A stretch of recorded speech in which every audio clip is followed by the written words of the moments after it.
Why do you build me up? Buttercup, baby, just to let me down and mess me around in the worst of all.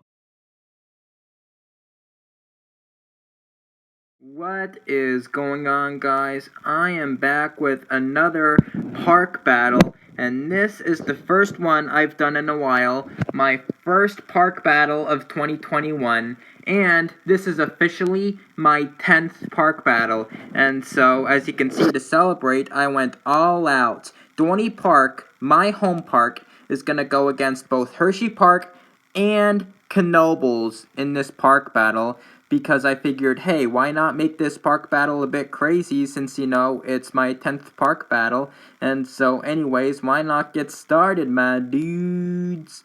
And so anyways, let's start off with the rundown. So for the coasters, the small wooden coasters are going to be worth 5 points. The kiddie coasters are going to be worth 1 point because, it's a kiddie coaster. And the extra coasters are going to be worth 1 point per coaster. Now, after the extra coasters, I included vertical coasters because both Knoebels and Hershey have vertical coasters. However, Dorney does not have a vertical coaster, so both Hershey and Knoebels' vertical coasters are going to be worth 5 points here.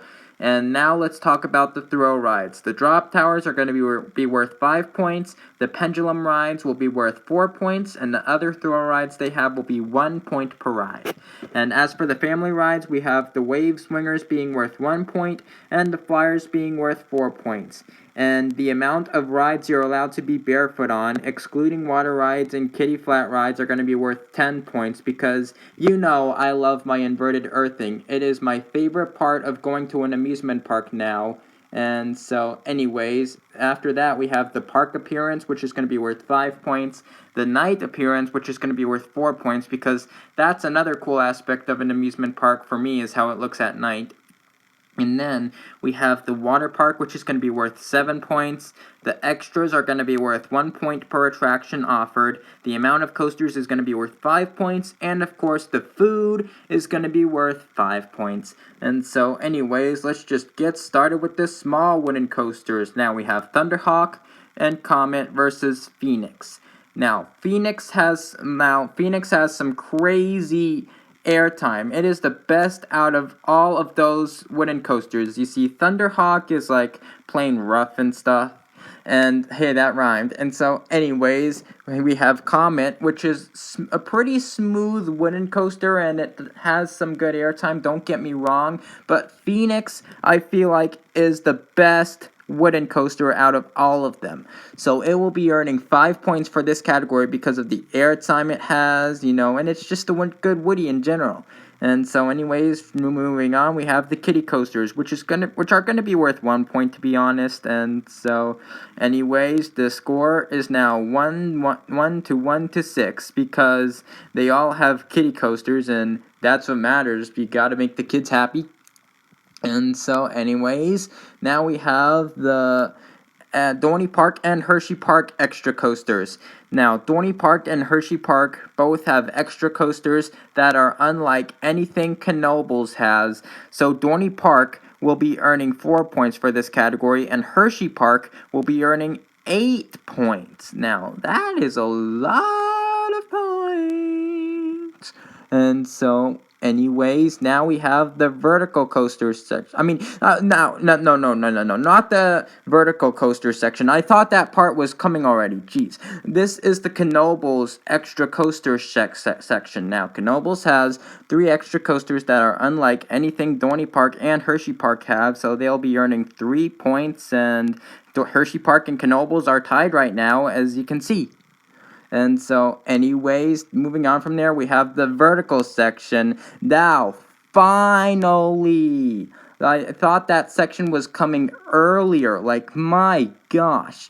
And so, anyways, we have Impulse versus Fahrenheit. And Impulse is pretty fun, don't get me wrong, but it doesn't have that many elements, and it definitely doesn't have as many as Fahrenheit has. And like, Fahrenheit is such an insane coaster to ride in general.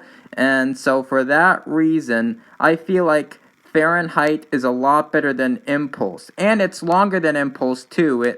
You see, Impulse only has a drop, a cobra roll, a loop, a turnaround, and another turnaround, and then the barrel roll, and then the helix, and then that's it. But Fahrenheit, I feel like, has a lot freaking more to it than Impulse. So it'll be earning 5 points for this category. Yay! Fahrenheit! Alright! Woo!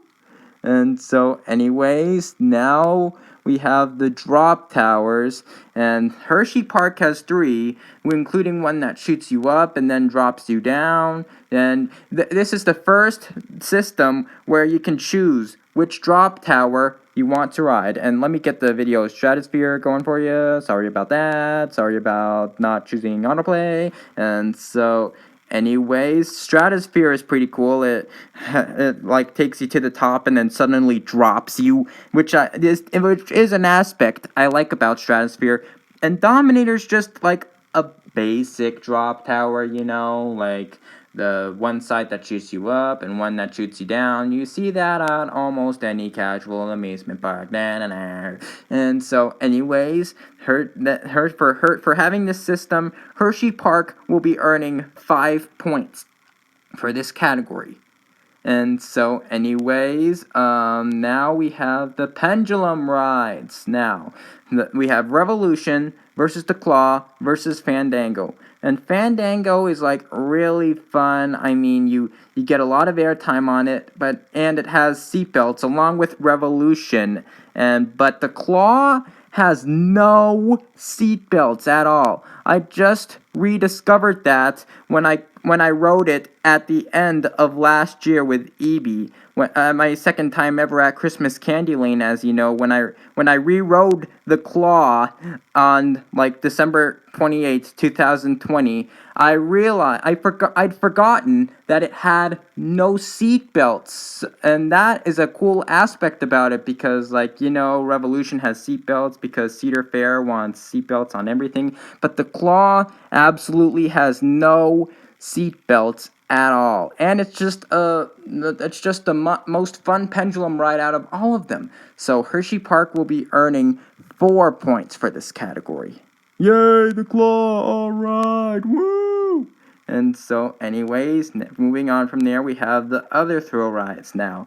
Dorney Park has 2 cool flat rides, Meteor and Enterprise. And I'm talking about the other thrill rides here. And Hersheypark has the Howler, which they'll be earning 1 point for. And I forgot to say Dorney Park will be earning 2 points for Meteor and Enterprise right there. And so, anyways, Knoebels, oh my god, they have so much. They have Roundup, Satellite, Paratrooper, Power Surge, Wipeout, my personal favorite, Downdraft, and Looper. And Knoebels will earn 7 points for this category. And so, right now, the score is 7 to 24 to 16. So, now we have the Wave Swingers, which all parks will receive 1 point for these since, the ride experience is basically the exact same thing.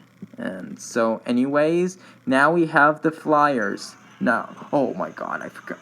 I'm muting this. So, anyways, Cedar Creek Flyers and Frontier Flyers are pretty silent, and the Frontier Flyers is pretty fun. It's more fun than Cedar Creek Flyers right there. The Cedar Creek Flyers is, made for kids, but Knoebels' Flyers, oh my god, they are absolutely insane. The last time I rode the Flyers at Knoebels, which was this past October, I was snapping them like crazy, and the wind was really crazy on the Flyers when I was snapping them, and so Knoebels' Flyers are the most insane out of all of them, as you can see, so they will be earning 4 points for this category.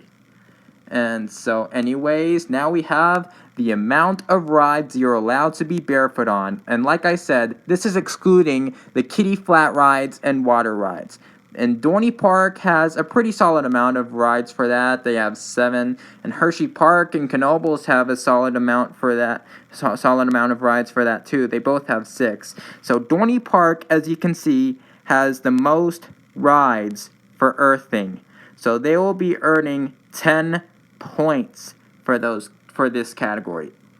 And I mean, like they have the most rides you're allowed to Earth on, excluding Whitewater Landing, Thunder Canyon, of course, and the Kitty Flat rides. And so, anyways, now we have the park appearance. Now, Dorney Park looks like your pretty much typical park, and so does Hersheypark, in my opinion. But Knoebels' park appearance is the most unique. Like, the pathways are all gravel, and when you're walking across a bridge at Knoebels, like when you're walking on that one pathway to get to Crystal Pool, you can clearly tell like it used to be a part of a road, which is like cool. And so, anyways, Knoebels' park appearance is so unique for that. And they have like houses, like they have like a bunch of rental houses right by Twister, which is pretty wild actually. And so, anyways, Knoebels' park appearance is really, really unique for that. So they'll be earning 5 points for this category.